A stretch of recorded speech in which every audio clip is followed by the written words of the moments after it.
Mervat Hijazi and her 9 children did not eat at all on Thursday, May 22nd, to save her underweight baby who had a sachet of peanut paste. 6-year-old Zaha cannot sleep because of Israel's bombardment. On Sunday, May 18, her family was given about half a kilo of cooked lentils from the community kitchen, half the amount she would normally use for a single meal.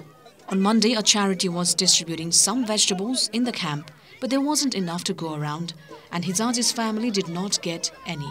Her 14-year-old daughter, Menna, went to the community kitchen run by a local charity and came back with a meager amount of cooked potato. Everyone was hungry, so they filled up by drinking water. On Tuesday, the family received about half a kilo of cooked pasta from the kitchen. The day later, a good day relatively, they received a bowl of rice with lentils at the community kitchen. On Thursday, the kitchen was closed. The family could not find out why. They had nothing to eat except for the peanut sachet for 11-month-old Lama received from a clinic as a nutritional supplement because baby milk formula has all but disappeared.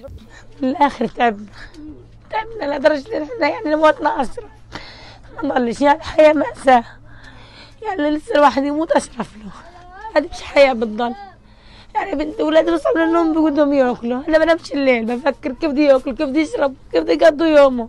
Hijazi's family is from the Sabra district of Gaza City in the north of the enclave where Israel's first assault was concentrated. Her husband Mohammed was killed on November 17, 2023, and the rest of the family decided to flee the district the same day. They went to the south-central Gaza area of Deir al-Bala, first staying with family and then moving to an encampment for the displaced. They returned to Gaza City after a ceasefire was agreed in January, but their home had been damaged and they are now living in a tent. The Hijazi's plight is a snapshot of the misery plaguing the Palestinian enclave of Gaza.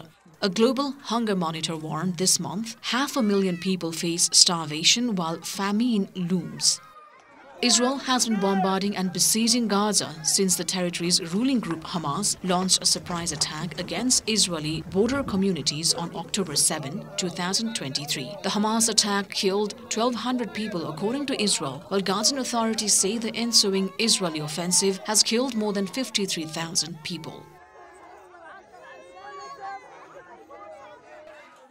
Israeli authorities have repeatedly said there is enough food in Gaza to feed the population and accuse Hamas of stealing aid in order to feed its fighters and to maintain control over the territory, an accusation the group has denied. This week, Israel started allowing some food to enter the territory for the first time since March 2nd, including flour and baby food. Israel and the US want to distribute food only in places controlled by Israeli troops, a plan the United Nations and aid agencies have attacked, saying it will lead to further displacement of the population and that aid should flow through existing networks. Hijazi and her family had seen no sign yet of the new aid, and she is consumed by worry for her baby Lama, who was 5 kilograms when weighed last week. That's about half the average for a healthy 1-year-old girl, according to World Health Organization charts. United Nations says the amount of aid Israel was proposing to allow into Gaza was only a drop in the ocean compared to what was needed. In any case, all the aid authorized until now amounts to a teaspoon of aid when a flood of assistance is required.